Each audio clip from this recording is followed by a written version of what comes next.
Hello everyone, welcomes to a channel navigate institute. This is Sakil Latoria और आज की video में हम बात करने वाले हैं इंडियन एयरफोर्स के द्वारा जो वैकेंसी अपडेट की गई है 2021 के लिए। तो इसके रिगार्डिंग हम बात करने वाले हैं। अगर आपने चैनल को सब्सक्राइब नहीं किया है तो आप चैनल को सब्सक्राइब करें, साथ ही साथ बेल आइकन को जरूर प्रेस करें जिससे लेटेस्ट वीडियो का अपडेट आप तक पहुंच सके।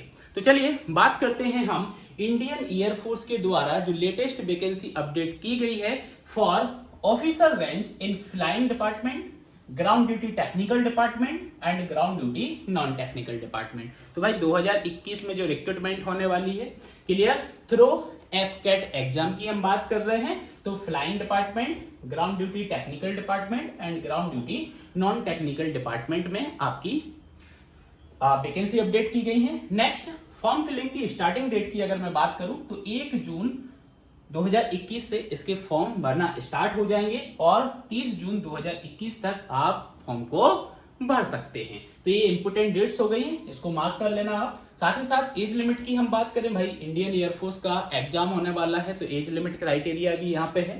तो एज लिमिट की अगर मैं बात करूं तो अगर आप फ्लाइंग ब्रांच के लिए अप्लाई कर रहे हो तो minimum 20 years and maximum 24 years आपकी एज लिमिट यहाँ पे दी गई है। साथ ही साथ इन्होंने बोला है 2 जनवरी 1998 से 1 जनवरी 2002 के बीच में आपका जन्म होना चाहिए। क्लियर, आप फ्लाइंग ब्रांच के लिए अप्लाई करने वाले हैं। तो नेक्स्ट उन्होंने बोला अगर आप ग्राउंड ड्यूटी टेक्निकल या फिर नॉन टेक्निकल डिपार्टमेंट के लिए आप अप्लाई कर रहे हो तो मिनिमम जो आपकी एज रहेगी वो 20 इयर्स एंड मैक्सिमम जो एज रहेगी वो 26 इयर्स रहने वाली है। और आपका जो बर्थ है वो 2 जनवरी 1998 से 1 जनवरी 2002 के बीच में हुआ होना चाहिए।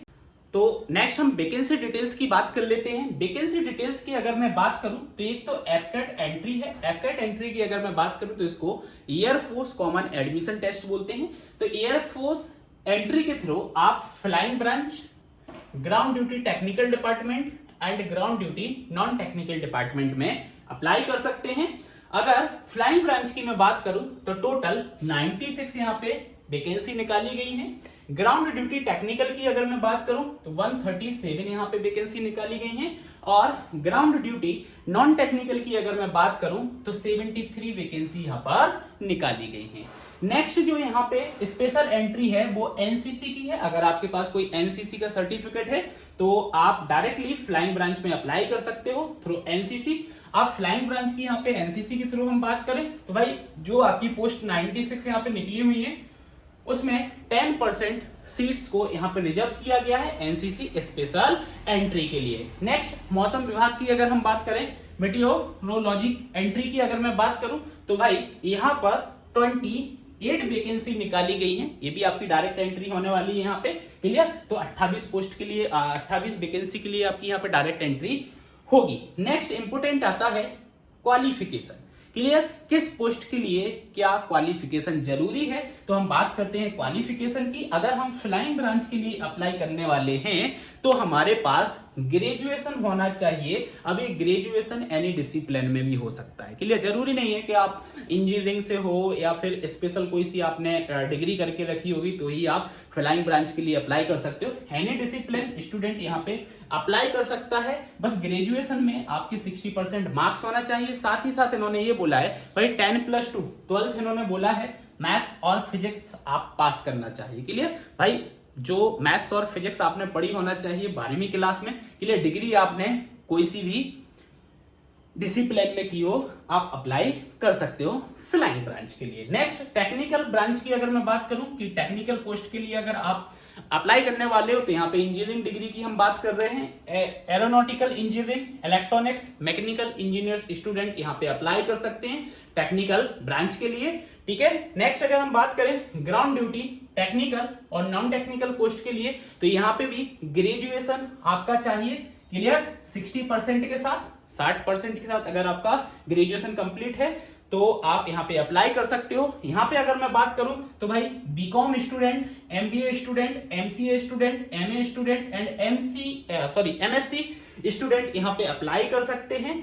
क्लियर। अब अगर एमए एमएससी की मैं बात करूं तो इंग्लिश हुआ आपका, मैथ्स हुआ आपका, फिजिक्स हुआ आपका, केमिस्ट्री हुआ आपका, क्लियर, स्टैटिक्स हुआ। तो अगर इसमें से आपने किसी में भी आपने एमएससी वगैरह करके रखी हुई है तो आप ground duty technical and non technical के लिए अप्लाई कर सकते हो। यहाँ पे जो डिपार्टमेंट्स रहेंगे वो एडमिनिस्ट्रेशन एंड लॉजिस्टिक डिपार्टमेंट रहने वाला है, अकाउंट सेक्शंस रहेंगे यहाँ पे एंड एजुकेशन सेक्शंस रहेगा। तो आप यहाँ पे अप्लाई कर सकते हो।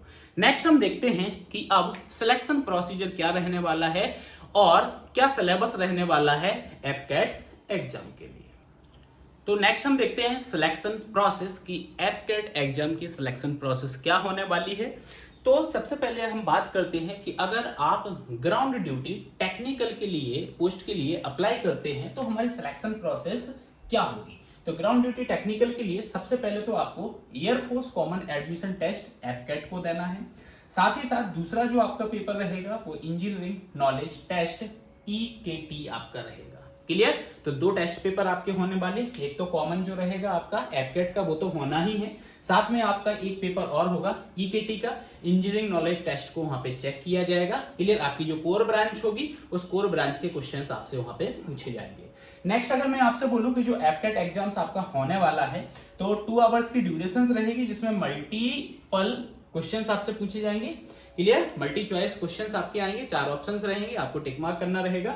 नेक्स्ट इसके अंदर जो सिलेबस आपका आने वाला है कॉमन एपकैट जो टेस्ट होने वाला है, clear, verbal ability, numerical ability, reasoning के क्वेश्चंस होंगे, जनरल अवेयरनेस आपसे पूछी जाएगी, मिलिट्री एप्टीट्यूड आपसे यहाँ पे पूछा जाएगा। क्लियर। तो ये आपका सिलेबस है, ये आपसे पूछा जाएगा। यहाँ पे जो स्टूडेंट यहाँ पे सिलेक्ट हो जाएगा उस सिलेक्टेड स्टूडेंट का फिर से 2 स्टेज में टेस्ट होना है, एक स्टेज 1 और एक स्टेज 2।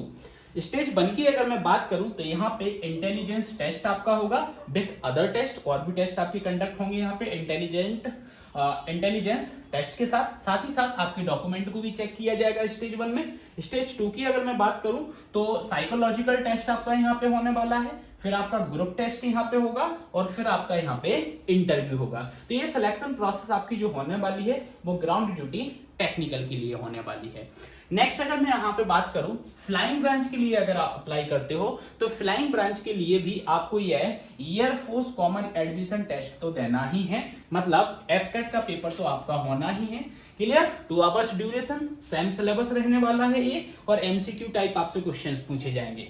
नेक्स्ट इसके एपकैट जैसे ही आप दे दोगे उसके मतलब सिलेक्ट इसका जो रिजल्ट आएगा उसके बाद आपका जो टेस्ट होगा इंटेलिजेंस टेस्ट होगा, साइकोलॉजिकल टेस्ट होगा अलॉन्ग विथ अदर टेस्ट, कुछ और टेस्ट भी आपके होंगे यहाँ पे, डॉक्यूमेंट चेक होंगे आपके, ग्रुप टेस्ट होगा आपका, इंटरव्यू होगा। ये तो कॉमन हो गया, ये तो इसमें भी हुआ था। तो फिर देखो फ्लाइंग ब्रांच की मैं बात कर रहा हूँ, पायलट आपको बनना है यहाँ पे, तो फिर आपका यहाँ पे होगा अलग से एक CPSS computerised pilot selection system जिसको आप बोलते हो। क्लियर। तो एक आपका ये होगा, साथ ही साथ PAVT आपका होगा। क्लियर। तो ये फ्लाइंग ब्रांच के लिए सिलेक्शन प्रोसीजर रहने वाली है। नेक्स्ट अगर आप ग्राउंड ड्यूटी नॉन टेक की अगर मैं बात करूं, नॉन टेक कैंडिडेट की अगर मैं बात करूं ग्राउंड ड्यूटी के लिए, तो देखो एपकैट आपको देना है, इंटेलिजेंस टेस्ट भी आपका होना है, साइकोलॉजिकल टेस्ट भी आपका होना है, अलॉन्ग विथ अदर टेस्ट, दूसरे टेस्ट भी होंगे साथ में, डॉक्यूमेंट चेक होंगे, ग्रुप टेस्ट होगा और इंटरव्यू होगा। तो ये नॉन टेक के लिए ग्राउंड ड्यूटी स्टाफ के लिए आपका सिलेक्शन प्रोसेस होने वाला है।